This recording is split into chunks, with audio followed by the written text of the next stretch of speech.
चलो दोस्तों, आज आप लोग को बताऊंगा कक्षा 12वीं में आने वाला जयशंकर प्रसाद जी का साहित्यिक परिचय। लास्ट तक बने रहिएगा। मैं आप लोग को याद करने का भी तरीका बताऊंगा। अगर याद नहीं हुआ तो फिर कहना भाई कि याद नहीं हुआ। एकदम तरीका से बताऊंगा, कहाँ टेंशन ले रहे हो यार, रुके रहो। ठीक है, देखो सबसे पहले तो हम लोग ऐसे, आप लोग बोर्ड के पेपर में हेडिंग डालना, फिर ऐसे आप लोग हेडिंग डालना, बीच में ऐसी हेडिंग डाल लेना। ये 2025 मत लिख देना, बकलोले काजी ई नहीं लिखना है, ठीक है ना, खाली जयशंकर प्रसाद लिखना है, ठीक है। तो आप पहले उसके बाद हेडिंग डालेंगे ये जीवन परिचय। अच्छा, जीवन परिचय लिखते कहाँ है, ये तो बड़ा दुविधा है भैया, जीवन परिचय कहाँ लिखवा रहे हो भैया। जीवन परिचय इसलिए लिखते हैं कि साहित्य में अपना योगदान कोई कहाँ देगा, जब वो जन्म लिया रहेगा तभी ना साहित्य में योगदान देगा जी।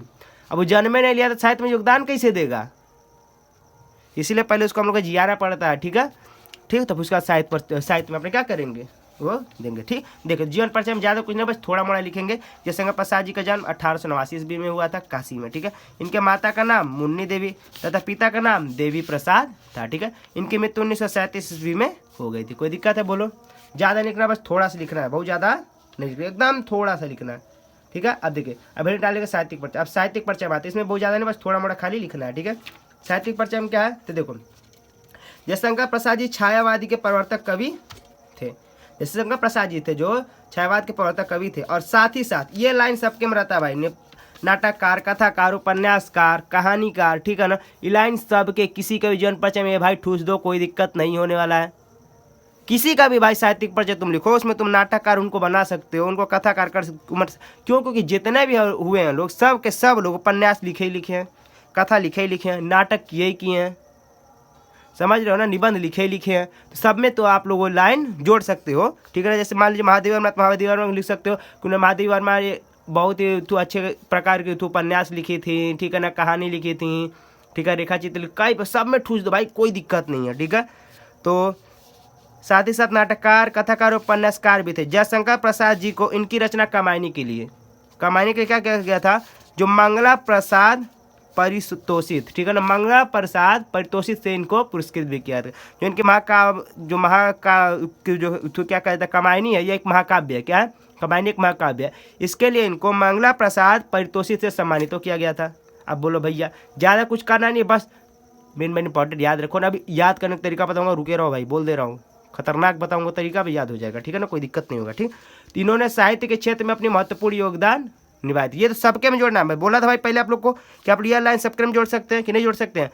किसी का महादेव वर्मा, वो भी भाई अपने साहित्य के क्षेत्र में योगदान दी थी, वासुदेव शरण अग्रवाल भी अपना दिए थे, ये भी दिए थे। तो सबके में आप लोग लिख सकते हैं कि इन्होंने साहित्य के क्षेत्र में अपनी महत्वपूर्ण भूमिका निभाई थी। ये वाला लाइन आप लोग सबके में जोड़ सकते हैं, ठीक है। फिर ये भी लिख सकते हैं इन्होंने कई रचनाएं, पुरस्कार, सम्मान, ये भी सब में जोड़ सकते हैं। इन्हें कई रचनाओं के लिए पुरस्कार से सम्मानित किया गया। किसी के भी जीवन परिचय में आप लोग यह लाइन जोड़ सकते हैं कि इनको कई रचना के लिए सम्मानित किया गया था, ठीक है। अब हम लोग डालेंगे हेडिंग कृतियाँ। ये वाला लाइन फालतू का सबके में आप लोग लिख सकते हैं। जयशंकर प्रसाद की निम्न कृतियाँ की रचनाएं की हैं, जिनमें से कुछ यह है। महादेव वर्मा रहेगा तो लिखो महादेव वर्मा ने निम्न कृतियाँ की, जिनमें से कुछ यह है। वासुदेव शरण अग्रवाल रहेगा तो वासुदेव शरण निम्न कृतियाँ की, जिनमें से कुछ ये है, ठीक है। ये लाइन आप लोग सब में जोड़ सकते हैं, ठीक है। इनकी रचना क्या है, ध्रुव सामनी, कंकाल, तितलियाँ कहती। देखिए ये जो आप लोग बहुविकल्पी का भी काम कर सकता है, ठीक है ना।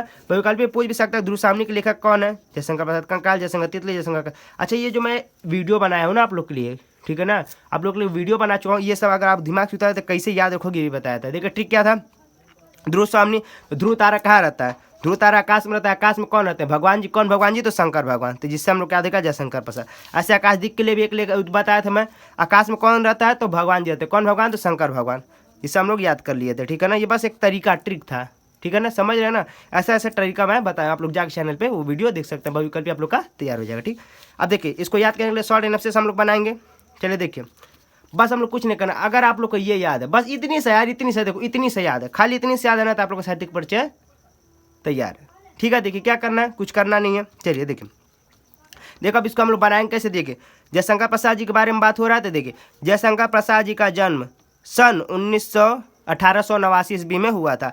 जन्म स्थान छोड़ दो भाई, कोई दिक्कत नहीं, याद है तो ठीक, नहीं याद है तो कोई दिक्कत नहीं है, ठीक। इनके माता का नाम मुन्नी देवी तथा पिता का नाम देवी प्रसाद था तथा सन 1937 ईस्वी में जयशंकर प्रसाद जी की मृत्यु हो गया, ठीक है। फिर क्या करना है, जयशंकर प्रसाद जी, यहाँ पर आप देखो अब इसमें कैसे जोड़ेंगे, अब ये साहित्य वाले पार्ट में आ गया ना। तो जयशंकर प्रसाद जी एक विशेष प्रकार के निबंध का, नाटककार, उपन्यासकार भी थे। जयशंकर प्रसाद जी को इनकी रचना कमाने के लिए मंगला प्रसाद परितोषित से सम्मानित किया गया था। ठीक है। फिर उसमें ये फालतू वाली चीज़ जोड़ना है। इन्होंने साहित्य के क्षेत्र में महत्वपूर्ण भूमिका निभाई थी। इन्होंने रचनाओं को, इनको कई रचना के पुरस्कार से सम्मानित किया गया था। हुआ कि नहीं हुआ, ठीक है। फिर उसका ये वाला लाइन जोड़ देना है, ठीक है। यह लाइन खाली ये 3 याद, कम से कम 2 आप लोग को लिखना ही लिखना है। 2 कम से कम रचना आप लोग को लिखना है, ठीक है। हम लोग को ज़्यादा बड़ा नहीं लिखना है, क्योंकि ज़्यादा लिखोगे तभी उतना नहीं मिलेगा। 80 शब्द में लिखना रहता है, तो याद रहे 80 शब्द से ज़्यादा लिखेंगे तब वो 5 नंबर मिलेगा, 80 शब्द लिखेंगे तब वो 5 नंबर मिलेगा। तो टाइम बचाना है, ठीक है। कोई दिक्कत है, आई थिंक आप लोग को समझ में आ गया होगा। तो लाइक कर दीजिएगा और सब्सक्राइब कर दिया करो। वो तो भूल जाते हैं हम जी, भूलना, ठीक है ना, बोलना ही भूल जाते हैं। चलिए ठीक है, आई थिंक समझ में आ गया होगा, सब्सक्राइब कर दीजिएगा।